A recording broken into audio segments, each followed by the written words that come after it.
Rio. Good morning, everybody, or afternoon, whatever it is where you're at.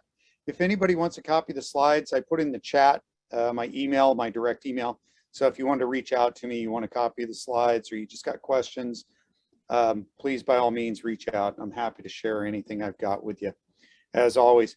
I know most everybody I'm hoping in the audience, but if I don't, I am currently the EMS coordinator, CQI, and clinical educator for Contra Costa County Fire Protection District through Reach Air Medical.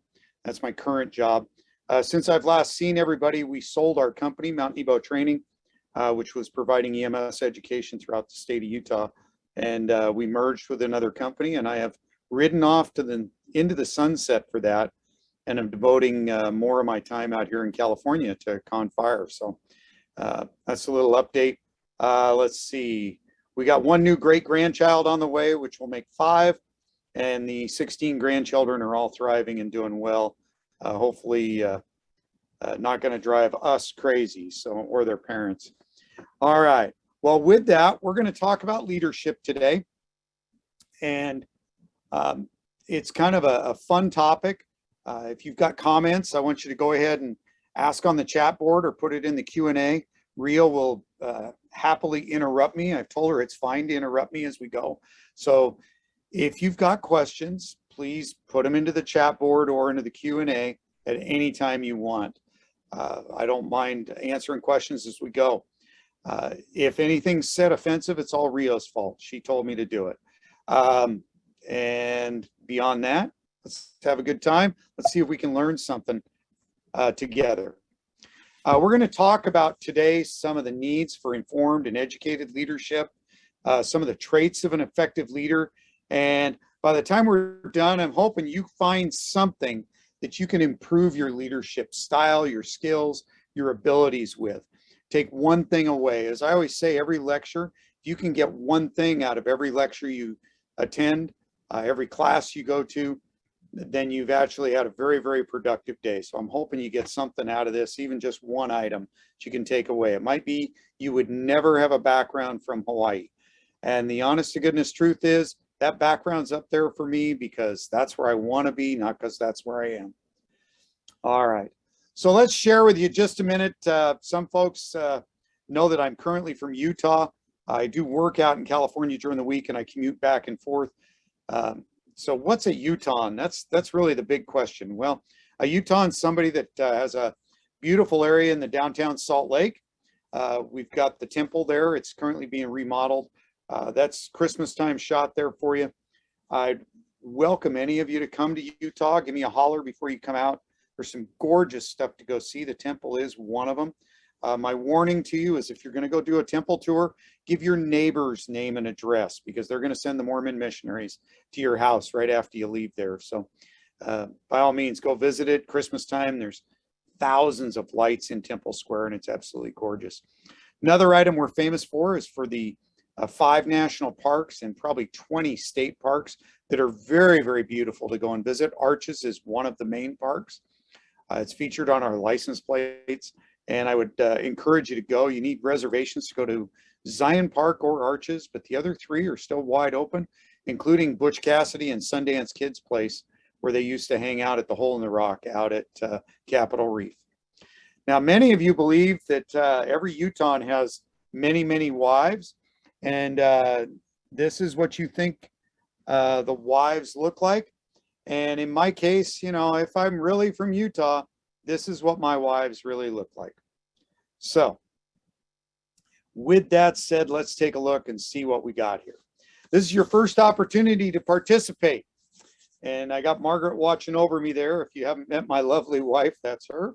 And we're going to do a little fact or fiction. So in the chat board, I'm going to ask you to just type in fact or fiction. I'm going to ask you a question. You type in fact or fiction. We'll get the answer when we're done. Okay.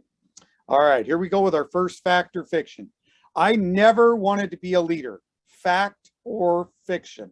What do you guys think? I'll give you guys a couple of minutes to answer. Fact or fiction? I never wanted to be a leader.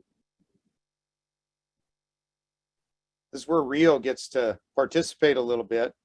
What's the bulk of the answers, Rio? Looking at fiction, I believe. Fiction. That's good. That's a good group then. Keep typing them in if you want, guys. All right, here we go with the next one. Here's your next one. Oh, we got more coming in before we go. All right, here we go with the next one. Leaders always lead towards self-interest. Leaders always lead towards self-interest. Fact or fiction? That's your next one you get to answer. They always lead towards self-interest. So far, 100% fiction. I would agree with everybody coming in. That is fiction, isn't it? We don't want to lead towards our self-interest. We need to lead towards the group, the stakeholders' best interests. And that's what we're going to talk about today a little bit. All right, the next one up. Leaders are meant to be replaced. Fact or fiction? Leaders are meant to be replaced. Fact or fiction, folks?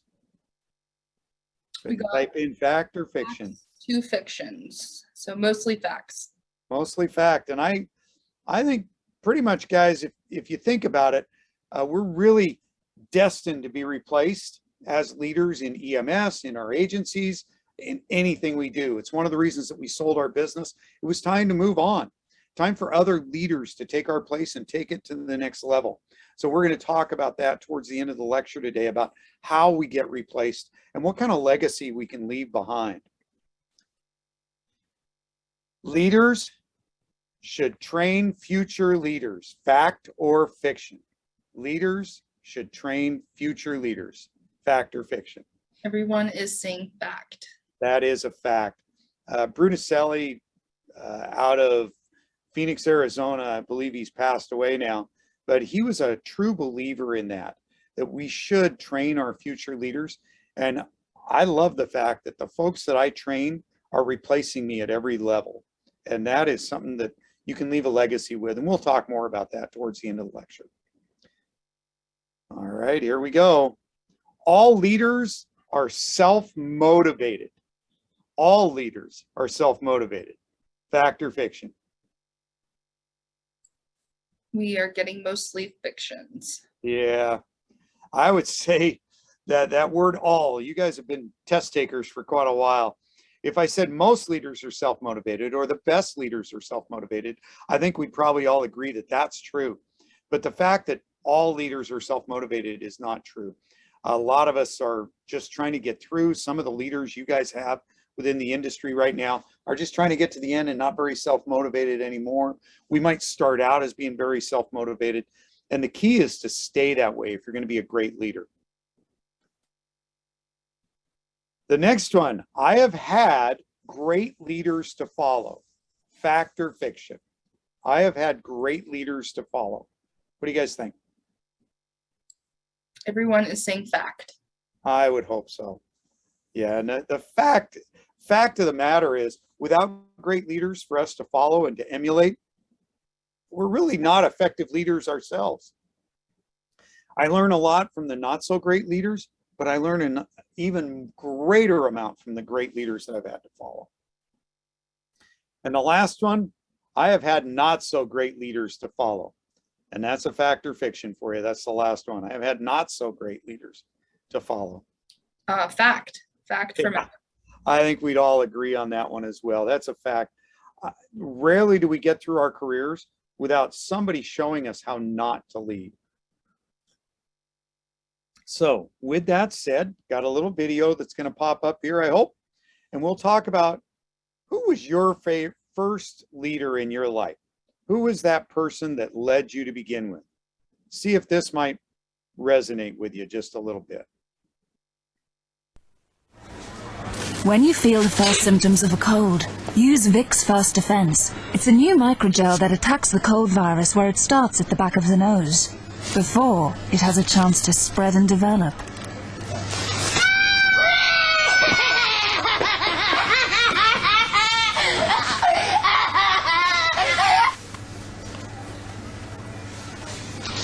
New Vicks First Defense. Attack is the best form of defense. And I got to tell you, my mom was probably the first. My mom, who was my mother, and then after she passed away when I was young, my aunt, who became my mom, they were probably the best leaders I had. And kind of showed me the way. So if you ever need an example of something to do in the grocery store, I haven't tried that with the great grandkids yet. We're getting close to it. Where does your influence show? Where is your influence as a leader showing? As that mom's influence was in that last video. What kind of influence have you had? Have you influenced others? Do you have a legacy that you can leave behind and that someone else is going to follow? And then a question for you is, what makes people follow you? The question I have is, why do I bring those things up? And it's because all great leaders have influenced others.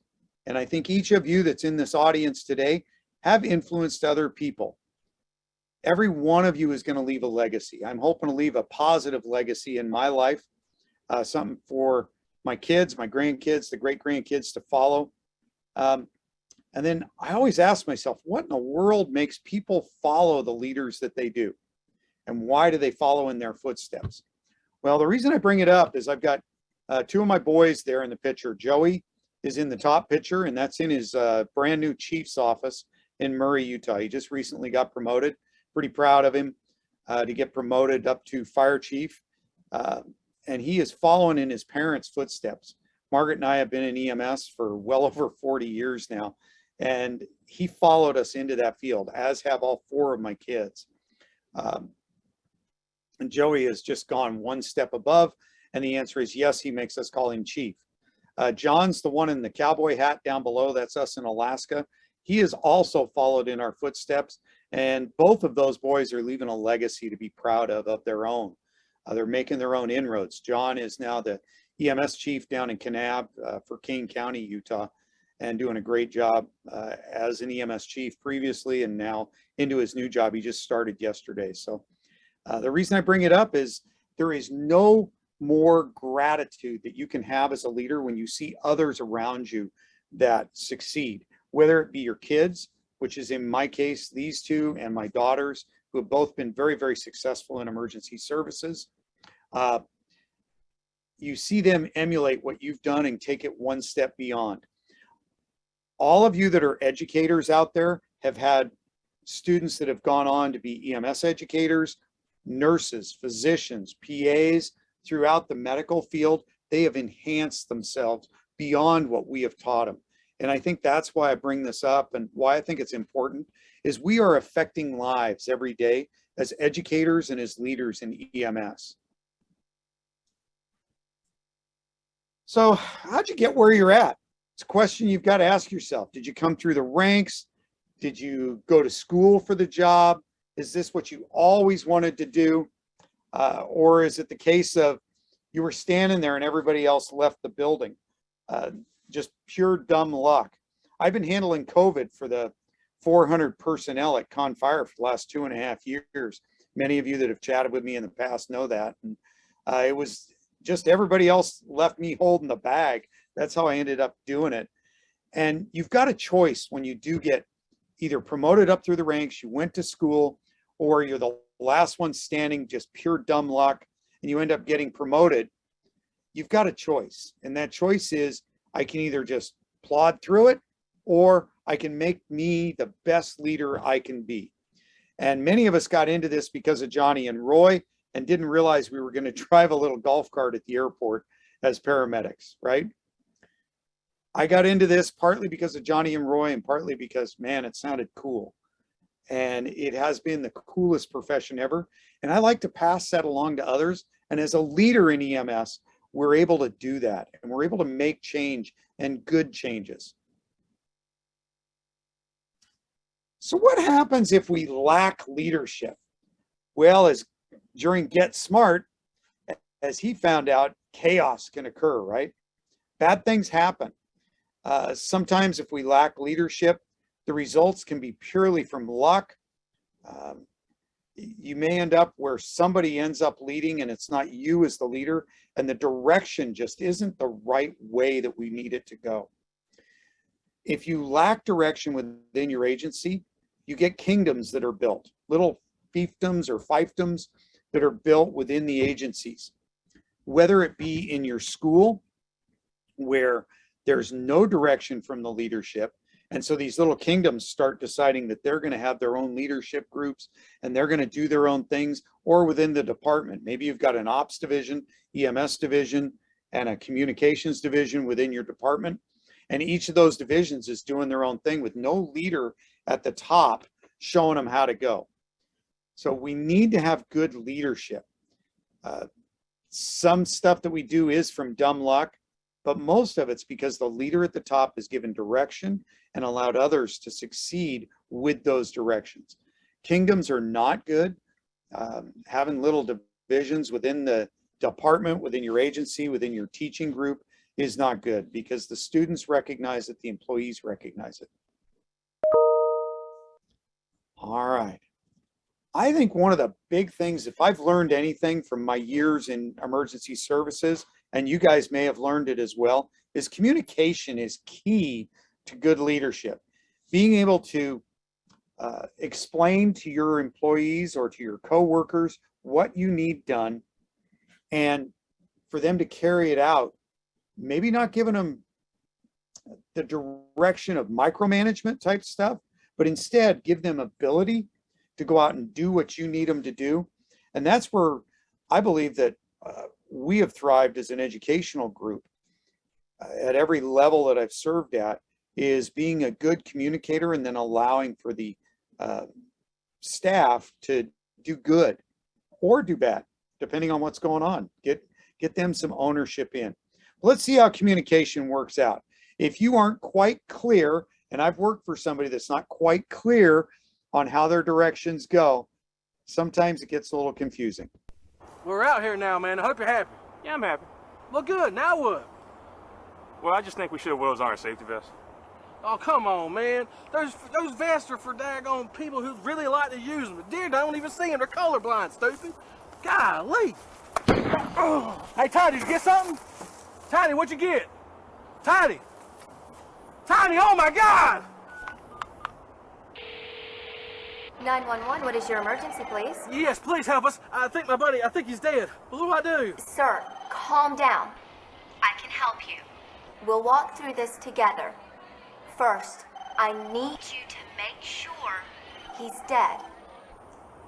Well, I can do that. Hold on a second.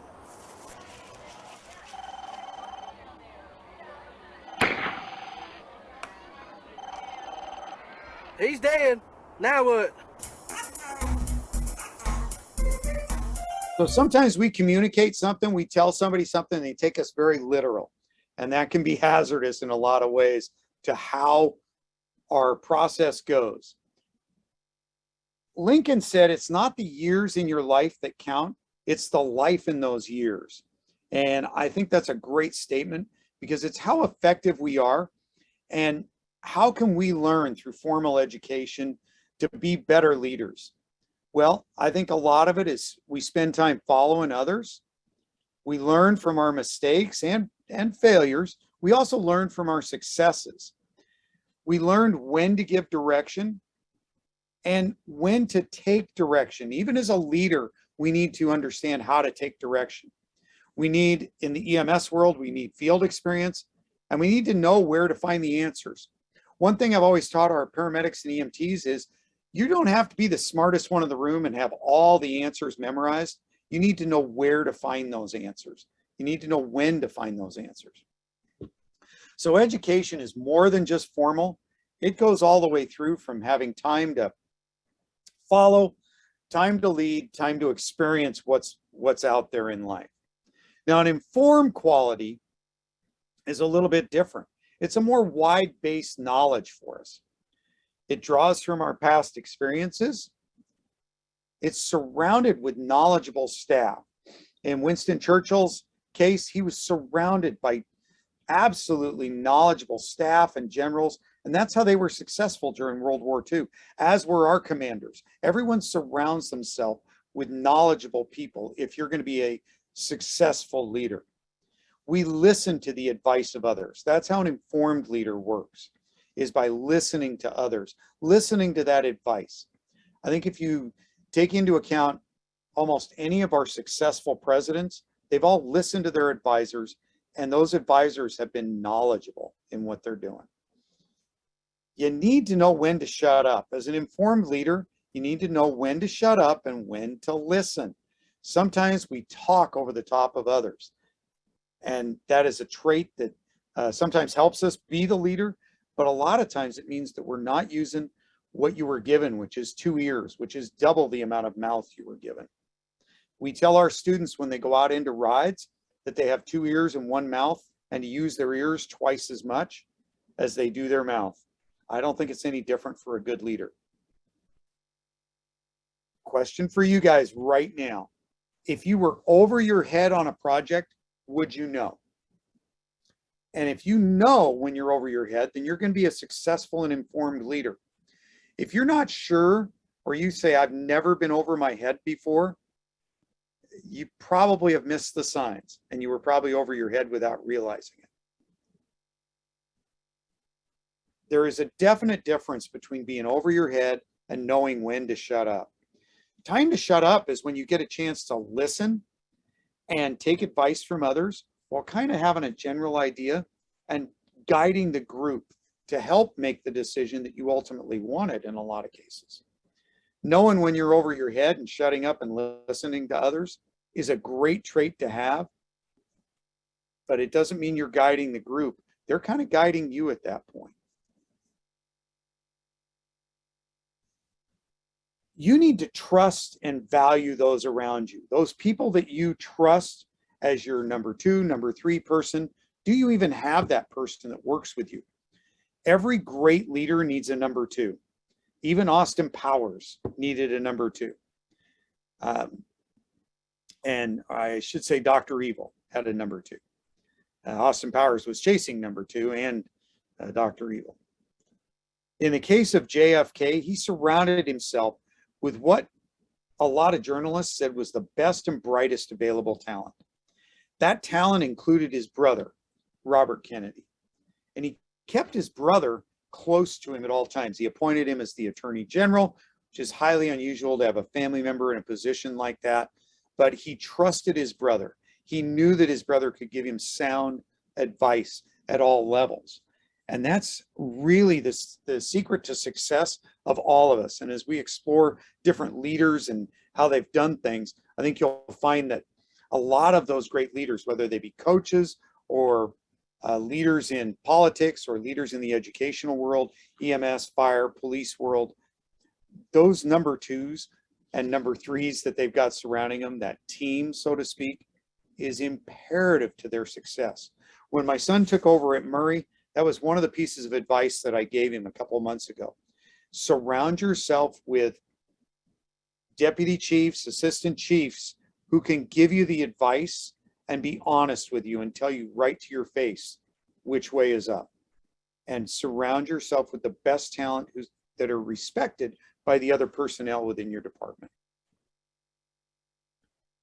So a lot of us aren't really sure where we fit in or how we fit in. And let me give you an idea. There's a question I have for you guys right now is, who are you? What type of a leader are you? Or what type of a leader do you want yourself to be? How do you see yourself? How do others see you? What kind of a leader are you? Are you a straightforward leader? Are you kind of the Hawaiian shirt leader? What do you really see yourself as? And is it the same as how your employees see you? Do you lead? And how do you lead? In most cases, I think you're going to fit into more than one of these categories. I know I do, but we're going to go through a few different categories of leadership styles. And I've been through a few interviews. I'm sure a lot of you guys have been through some interviews, and they ask you, what's your leadership style? Well, I'm going to give you some top names of leadership styles. They may not be textbook, but they most definitely are the styles that we all fit into. So there's the quiet leader. They hear no evil, speak no evil, see no evil. That quiet leader trait. You don't say a lot. You don't give a lot of direction. Most of the results you get are by a wing and a prayer in most cases. And you like to offer tips through telepathy. So as people are walking by your office, They get your information through osmosis. These quiet leaders typically aren't great communicators. They can be, and they can do it quietly.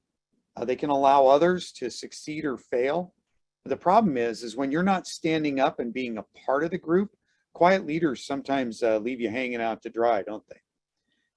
Now, the shouting leader, whether it be John Harbaugh, who used to coach the 49ers, he's now with Michigan, University of Michigan, or Bobby Knight, the infamous basketball coach from Indiana, very, very successful. Both were shouting leaders. Our coach currently at the University of Utah, when he was the defensive coordinator, Kyle Whittingham, before he took over as the head coach, he was very much a shouting leader, and he grabbed a hold of players and talked to them right to their face. That's a shouting leader. But in some cases, they're prone to wait until something happens to lead. There's fear that's developed. They come into room and begin shouting orders without asking any questions. Sometimes they're not ready when meetings or class begins, and they make it your fault, not theirs. Now, so far, I know you guys have already seen a couple of these topics, and you've got somebody picked out from your agency that fits these three styles that we've popped up so far. They get results through intimidation. I don't know if that's how John Harbaugh worked. I know in the case of Woody Hayes, who used to be with Ohio State, Bobby Knight with Indiana, a lot of times they did get it through intimidation. Now, you can see whose picture is on the Hawaiian style leadership. Doesn't mind being late to meetings. I cannot stand being late to meetings, but that's kind of the Hawaiian vacation guy or gal. The office most likely has many projects laying around. You walk in there and there is a project everywhere. Nothing is actually getting done, but there's a lot of projects all being worked on, quote unquote. They like to crack jokes with the student and staff. They want everybody to be their buddy. The students think of them as their pal. The staff think of them as their pal. They want to go and have drinks together after class. However, they're seen as lacking organization and motive and motivation. I don't think all of them are this way. I don't think so far that these are just different styles. Not everybody has each of these, and not everybody fits every one of these items that I've got on here. But the Hawaiian vacation dude, which can be sometimes me, can be seen as lacking organization, even though they may have really good organization.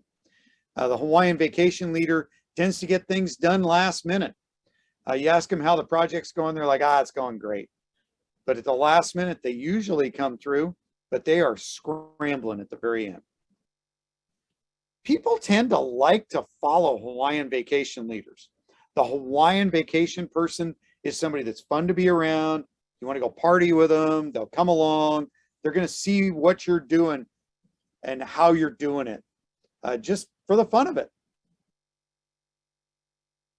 Then we have the example leader. They like to show you. The example leader likes to have you participate. And there we've got Bob Smith, one of my staff with one of our students there. Bob was great to show, and he has the students participate. He had 1,000,001 stories to tell. They're always in charge, make no mistake, because they're always making examples and showing you examples of how to be successful. They've already done it. That's one of the downsides. So when you start to tell them you've got a question, they say, I've already done that once. Here, let me show you how to do that. They may be prone to tell you, I told you so. Now, that is not Bob, but he is a great example of an example leader. Never in my life have I ever heard Bob Smith say, I told you so. Now, they can't get a word in edgeways, as my grandmother used to say. That leader tends to never stop talking, tells you what to do, then does it themselves. There's somebody who is very much a take charge, very much a type A personality. Impatient with staff, with students, can't figure out why they're not getting it. They're always talking over the top of them. Even when they Do stop for a minute and allow for a question. They just keep going with the answer. They don't stop. They've already done whatever it is they're asking you to do. They can't wait for you to do it, so they jump right in. They expect everybody to know what they want. And so when they give an order, they expect you to have already done it. And sometimes they become the yelling leader, that very vocalized person. Rarely does the can't get a word in edgewise leader set an example or give you an example. The last one, I think, is what we all hope not to be, the lack of purpose leader. The followers have no idea what to do. Class events are disorganized. Class is not what you would consider to be the most productive. Staff and students don't have any objectives. If there are objectives written down, the students have no idea what they are. No real specific goals in mind. They tell everybody, I'll be in the office after a little bit because they got other stuff to do. They'll do it next time. Sometimes they've already checked out from work. You guys have had somebody on your staff who's been like this. They're there, but they're just collecting a check. So my question for you guys is, where do you follow? Where do you fall in that line? Are you a multi-type leader, or do you fall in one of those lines? And if you do, can you improve on what problems that I brought up with each of those different educators or leaders? I challenge you to evaluate your leadership style and see what type of a leader you are. I consider myself to be a Hawaiian shirt leader, and my grandmother would tell me you can't get a word in edgewise with me. She used to tell me that I could talk the tail off a brass monkey. I'm still not sure what that means, but I'm pretty sure it wasn't good. Listen to your employees, talk to your staff, have them evaluate you once in a while. Ask where you can improve on your leadership and on your style that you're delivering. Because we can't all be Hawaiian shirt leaders. I do not go party with my staff and students. There is a line. I hope never to become a yelling leader, but I like to be a little bit of each of them. That keeps my students at their best and keeps me as a leader at my best. Coach John Wooden said, it's what you learn after you know it all that really counts. And I believe that. I think once you've learned everything you can learn, it's time to learn more. And that's when you really, really become a good leader and a good educator. A good educator, a good coach, John Wooden said, is someone who can give correction without resentment. I want you to think back to that time that you had to correct one of your staff, one of your students. How did you do that? Did you learn from that experience as well as help them learn from that experience? Were you that coach that gave correction and there was no resentment from the player? Because that's what I challenge you to do. Find a way to deliver your message to your students, to your employees, and there's no resentment. They accept it because they know you have their best interests at heart. So good leadership qualities, whether it be Winston Churchill, Martin Luther King, any of the leaders that we've seen, what qualities did they possess? Well, they were all organized, they were truthful, they had results, they were result-oriented. They needed something in the end to come out of it. Even Mandela had an eye on the prize at the end. They had follow-through. They weren't afraid to see defeat, and they actually embraced defeat because they could learn from defeat. All of the great leaders that you see out there are confident. They're not cocky, but they are confident, and they know what's right and what's wrong. And they're able to admit their mistakes and learn from those mistakes. As a leader, none of us can lie. We can't afford to not be truthful. We've got to stay organized. Even if your organization is that pile of paper on the desk and it's everywhere, I'll bet even money, you guys know exactly where everything is. If you don't, get yourself organized. So do you have what it takes to be a good leader? Do you have the qualities that I posted up here? Do you have experience doing the job? Maybe you were promoted a little early, but now you're gaining that experience. If you were promoted a little early, do you still go jump on that truck once in a while? If you're an educator, are you able to get out in the field once in a while, even if it's just to go do a ride along like your students do? I can't tell you how many times when we've been teaching paramedics that one of my staff has gone and done a rotation as a student to make sure they know what it is that's going out in the field.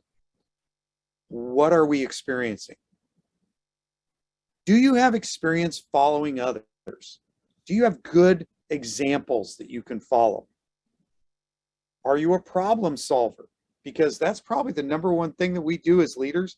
We solve problems. When you give your word, does it mean something?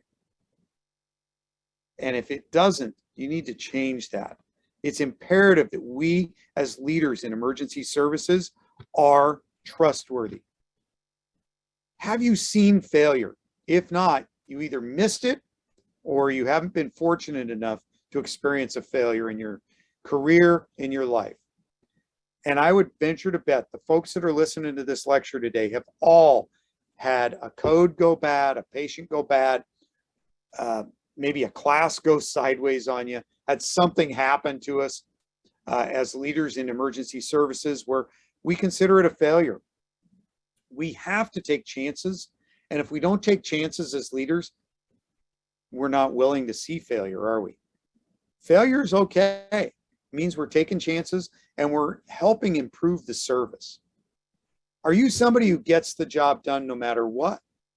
Because that's what a good leader does. We find a way to get the job done. We find a way to bring others up around us and to have them help us get that job done. One of the biggest compliments you guys could ever get from your staff or the people that employ you is that you're dependable. I think being dependable is an important trait of being a great leader. Bring others up around you. Like I said before, people want to be around you in that case. If you're positive, everybody around you positive. One of my police chiefs years and years ago told me, misery loves company, and he just walked away.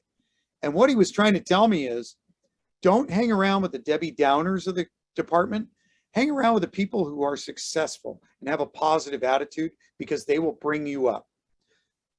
The downer people, you can try and bring them up, but if you hang around with them too long, you fall into that Debbie Downer attitude where nothing is ever okay. Do you as a leader put others first? Do you put your employees first? To be successful, to be a followed leader, you have got to put others first. That egocentric thing just doesn't work out for great leaders. Are you willing to listen and to learn? So how can you be effective? Now, right there, that's in Hawaii, on Oahu, the Polynesian Cultural Center. Those are my grandkids. Margaret's there. My daughter-in-law, both my sons are in that picture. And they were learning how to make baskets in the Polynesian Cultural Center. You can tell that I'm adequately off to the side, as all good leaders allow people to learn on their own, because I had no interest in making a basket. But how was that lady that's sitting with her back to you being effective? She was listening. She was showing. She had her Hawaiian shirt on. She had a smile on her face. She was willing to help others. She had an attainable goal for the kids. They could make something that they'd never done before. She shared her goals. We need to share our goals as effective leaders. You allow for failure and you show where the failure actually can be a positive in their lives. We allow for input from others. We're open to change as good leaders. And that openness to change doesn't mean you have to stop what you're doing, but you've got to learn from those failures and be adaptable on the fly. How many times have you all gone on an EMS call or a fire call or a police call and things aren't going right. If you weren't open to change, things would have continued down that path. When it's all said and done, when the task is all done, do you have a teachable moment? That lady sitting with my family right there used a lot of teachable moments to help them to make those baskets. Do you surround yourself with knowledge? And I've said this before, and I'm going to show you some leaders right here in a few minutes. If you surround yourself with knowledge, you're going to be smarter yourself. Admit to yourself you don't know it all right now. There's somebody else out there that does, though. And so we need to encourage them to be part of our team. And like I've already said, the good Lord gave you one mouth and two ears for a reason. Listen twice as much as you talk. I have a question for you guys. Does what you say and how you say it truly matter? I would say the answer is yes. How we say it, what we say affects everything we do. And I've been known to misspeak. And if I misspeak today, I apologize in advance. This hair isn't dyed, but I'm starting to go white. Sometimes I say something that maybe I shouldn't. And I'm sure you guys have found yourself in that boat as well. Hopefully, for your sake, it's not on television. Let's take a look and see. Making the world safe for gynecology. Well, tonight at a campaign stop in Poplar Bluffs, Missouri, Mr. Bush brought up the same topic, and it rang odder still. Too many good docs are getting out of business. Too many OBGYNs aren't able to practice their love with women all across this country.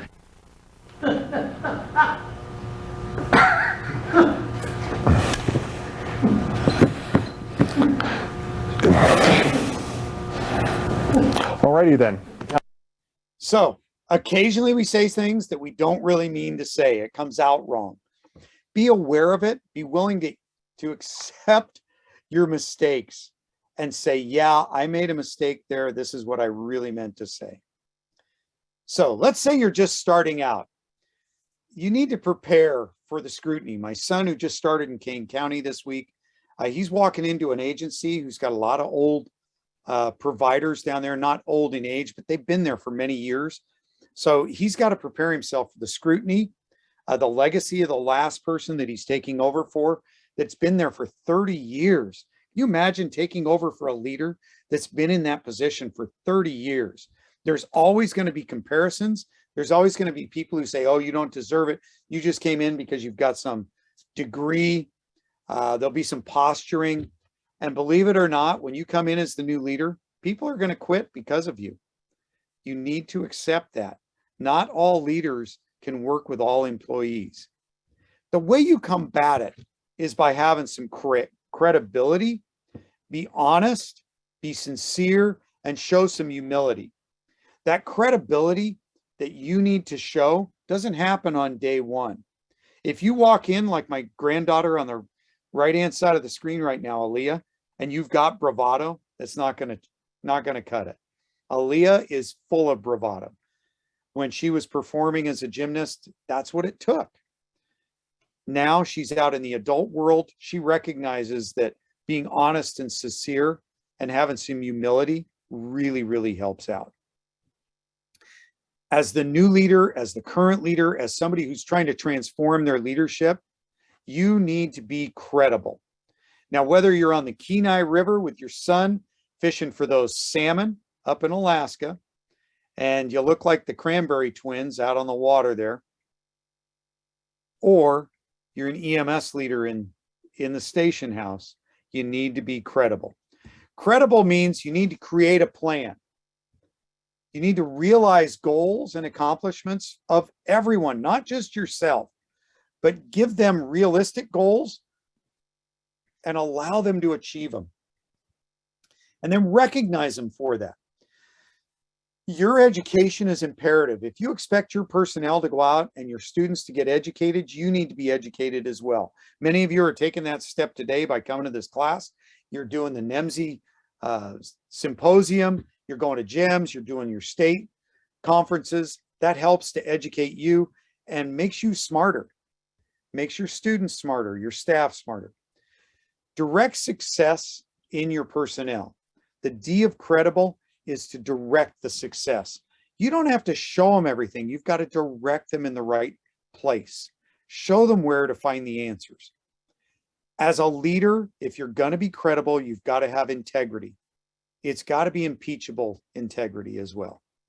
Everything you do, personally as well as professionally, it's got to have integrity. You can't be on Facebook at a party drunk as a skunk and then come into the classroom and expect people to have respect for you. It just doesn't work. Your life changed when you became a leader. You need to be genuine. And that's back to the honesty thing. Tell people exactly how it is. You can sugarcoat it, but you need to be genuine and honest when you do it. We listen to learn. We tell our students to listen. We need to listen. We tell our staff, please listen. You need to listen to them as well. And then extend a hand. Not only being genuine helps, but extending that hand out to help others and help your staff, your students. They're moving. I'm right there lifting furniture with them. When it was time to pull LDH off the engine, I was right there with my guys pulling it off, because extending that hand gave me credibility. So real quick, into the chat board, I want you to think, who inspired you to be a leader? Just type in a name, the first name if you want, into the chat board as to who inspired you to lead. Think about it. Who was that person that inspired you? Type that name in for me.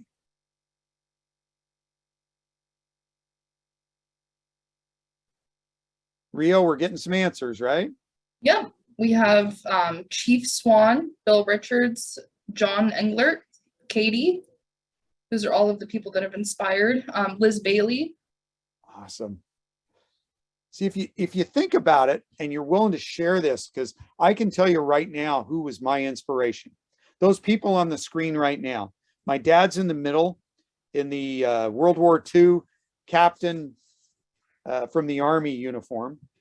My mom is standing next to him. My aunt and uncle on the far left side of the screen.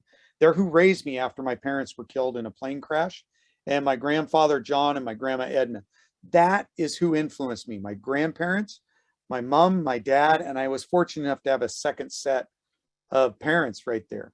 And when I think back as to who guided me, it was those folks. They're who gave me the basis that everything else comes from. My dad was able to open up a store in California back in the 60s, one of the first discount houses in the nation. It was a precursor to where you guys shop now, Walmart. It wasn't called Walmart back then, but in the San Francisco Bay Area, he opened that first discount house, and the struggles and trials and tribulations that he went through, and the leadership that he showed as a young 6, 7, 8-year-old boy. I remember what kind of a leader he was. I remember the leader that my aunt and uncle portrayed to me, and how important it was to lead a family who'd lost their parents. So if you think about those people and you've put their names in print, if you have the opportunity to go back and thank them, somebody like James O. Page, God rest his soul, influenced me as a leader in EMS. Chief Box from Payson influenced me as a leader. Those kind of leaders are invaluable in our careers. And I think it's imperative, if you can say thank you to them, go back and tell them thank you. Are there other leaders, world leaders, that maybe influenced you? And I'm going to put some up. Some you're going to like, some you're not going to like. But I can tell you that they're all influential leaders. Now, the presidents that I'm putting up, I want you to think about, who did they surround themselves with? The coaches that I've got up there, in particular, Joe Montana, Bill Walsh. And Bill Walsh surrounded himself with good people. And those people became leaders who have since developed leaders. If you look at the lineage in the NFL of leaders who've developed other coaches, and Lavelle Edwards is there, again, God rest his soul. Lavelle developed Mike Holmgren and several other leaders that are now in the NFL coaching. They influenced others. I'm big on the coaching side. I'm not a Pete Carroll fan because he coached for a team that played against my Niners, and he was with the Southern California teams when I was a Stanford fan. So not necessarily my favorite, but I put him up there because he's a great leader. He knew how to influence others. Steve Kerr right now down in the lower left corner with Stephen Curry just won their 4th championship together. What a leader. And people on Steve Kerr's staff are now becoming leaders themselves. Franklin Roosevelt, JFK, Barack Obama, Teddy Roosevelt, Ronald Reagan, all have leaders that went down the tree from them and have become great leaders as well. They all showed those same characteristics of follow through. They brought others up around them. They were honest. They surrounded themselves with future leaders. They recognized the potential in others. Many of them have gone through personal tragedy. We look at Muhammad Ali and what he went through in his life as a leader. What a great example for others to follow, believing in his ideals. They cared deeply for others. Muhammad Ali is probably one of the leaders that you can look at that says, yeah, he truly cared for the well-being of others. General George Patton, since I'm kind of a history buff, said, never fail to honor your people. When a true leader's work is done and his aims fulfilled, they should say and believe we did this ourselves. That's the sign of a good leader. You don't have to take credit. You can allow others to take credit, and they believe that they did it themselves because that gives them the confidence to lead into the future. So when do you lead? Well, we lead to improve others. We lead as an example to follow when you have to be at the forefront. And sometimes we need to recognize leading from the side as much as we can. I like to be in the trenches leading as much as I can when I lead. Show them that you are willing to do what you're asking your personnel to do, whether that being on the fire engine, on an EMS call. If you're an EMS chief now, jump in the ambulance and show them you're willing to lift a stretcher with them, okay? When do you follow? Well, it's time to follow as you develop your future leaders. I would often sit tailboard in the fire engine and let my tailboarder or my engineer run the call. It was to teach them and to allow them the opportunity to sit in my seat and truly run things and let them know what it was like. Sometimes it helps to listen because we don't always have all the ideas or the best ideas. Success will bring success. It will get you over that wall that you see on the screen. Without everyone believing that we could get every one of those people over that wall, it never would have happened. And every one of them got up that wall and over till there was nobody left on the ground and we were all up on top. That's where we need to be as leaders. Now, the final steps of our career, we got to ask ourselves, and that's part of what this is do you know when it's time to go? Do you know when it's time to stay?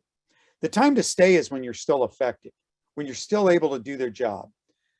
I believe EMS chiefs, fire chiefs need to rotate once in a while. That 30-year chief is great, but sometimes they become stale. So if you're becoming stale, it might be that you need an exit strategy. I had an exit strategy for our company. I have an exit strategy for my current position with Con Fire. I've got a plan. I know what I want to accomplish while I'm here. But if I feel like I'm getting passed by, maybe we speed up that plan. Are you done with what you intended to complete? That doesn't mean it's time to leave, time to retire. It means you need to reset your goals. There is no perfect time to leave.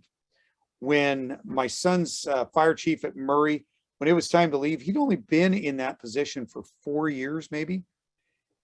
And my son told him, this isn't a great time to leave. There's a lot of stuff going on. And he told Joey, it's my time to leave. It's time for you to lead. When you can pick your leader that's coming in behind you, sometimes that really helps. I'm going to ask you guys a question right now. Does your family know who you are? If the answer is yes, then you haven't stayed too long. If your family questions who you are, the dog doesn't recognize you, he barks at you when you come home, even if the cat ignores you, it's probably time to reevaluate what you're doing. Might be time to leave that position and move to another one. Sometimes we just need to take a hint that it's time to move on. It's not an age-based thing. I think you can be a successful leader at 80, just like you can at 30. There is no age for a leader. It's, do you have what it takes to be that leader? If you feel like you're still doing the job, stick with it. Question is, how do you get out of the way? Well, Margaret finds an easy way to get out of the way. She goes on the back deck of the boat and lays down and relaxes. Sometimes you've got to do that, though. You got to put your hands in your pockets and say, I'm staying out of your way. I'm going to let you do things. Allow them to be successful. Don't be intrusive. Allow for some growth of your employees. Keep your thoughts inside. The older I get, the more my inside voice becomes my outside voice. Sometimes I need it to stay inside. I am proud of the people that have worked with me and for me. I'm proud of their accomplishments. You need to do the same. I told you in the very beginning we were going to talk about leaving a legacy. I want you to leave a legacy that you can be proud of. So imagine what it's going to be like when you're gone. Is there something people can hang their hat on and say, that is George's, that is Fred's, that is John's, that is Rebecca's, that is Carolyn's item? Imagine yourself on the other side, not the other side of life or death, but on the other side looking in. Have you motivated your personnel? Can you motivate your personnel? Can you imagine those personnel leading the agency that you're running? Can you motivate them to want to be the leaders? Can you promote from within and provide them with the training and the education and the abilities they need to lead into the future? That's when you know you've been somebody with a legacy behind. Look at Bill Walsh, Lavelle Edwards, any of the people that have had leadership positions at a national level. They've left behind a legacy to be proud of. Can you recognize the accomplishments of your employees, of your personnel, of your students? When you recognize their accomplishments, you provide them with the opportunity to do even better. Are you giving your employees, your students, the opportunity to succeed? When you leave your agency, will you leave an opportunity for that next leader to succeed? It's imperative that you do. That's how we leave a legacy. Do you have a vision? Not just while you're there, but once you leave. Is it a vision others can follow? That vision of success within your agency. And I think we all have got a vision for what we think would be imperative in the EMS world. And the final status of leaving a legacy is your exit. Do you have an exit plan? And I already mentioned that. Do you have a way to get out? Is it time to leave? And if it is, then you've got to believe knowledge is power. If so, can you share your power? Because leaving means you've shared the power. And when you share power with others, you lead them to success. Just like the fighter jets that are on the screen right now. Remember, you cannot change the past. You can only learn from it. We must share our knowledge to make the future not repeat our past. So share your wisdom. Whether you're the old guy with the walker right there, and if you figure that out, that is me with some fake teeth. Well, at least you think they're fake teeth.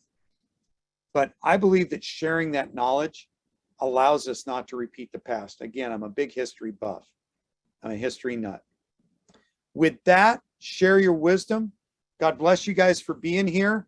Aloha for now. Rio, I throw it back to you in the booth. And if anybody's got any questions, I'm happy to answer them. Thank you so much, Kirk. All right, everyone. So if there's any other questions, you can go ahead and submit those now. Otherwise, I did put the link to register for the CEU in the chat. I'll make sure that that link goes out in tomorrow's follow-up email. And I will also make sure that the presenter information goes out in the email tomorrow as well.